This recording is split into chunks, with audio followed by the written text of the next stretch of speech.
Last 24 hours లో ఇండియాలో ఏం జరిగిందో చూద్దాం.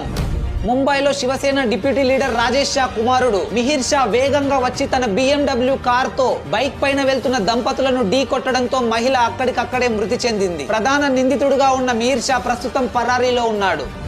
Telangana anti narcotics bureau Hyderabad లోని ది కేవ్ పబ్ లో సోదాలు నిర్వహించింది. పబ్ లో జరిగిన ఈవెంట్ లో 24 మందికి నార్కోటిక్స్ డ్రగ్ పాజిటివ్ గా తేలడంతో పోలీసులు వాళ్ళని అరెస్ట్ చేశారు.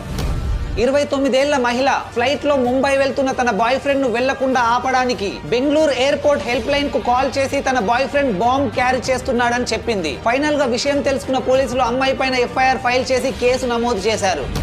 ఇండియా T20 వరల్డ్ కప్ విజయంపై విరాట్ కోహ్లీ చేసిన ఇన్స్టాగ్రామ్ పోస్ట్ 20 మిలియన్లకు పైగా లైక్లు రావడంతో మోస్ట్ లైక్డ్ పోస్ట్ ఇన్ ఏషియాగా రికార్డు క్రియేట్ చేసింది. ముంబైకి చెందిన సరిత అనే మహిళ తాను పెంచుకుంటున్న కుక్కకు బర్త్డే గిఫ్ట్ గా 2,50,000 గోల్డ్ చైన్ ఇచ్చింది.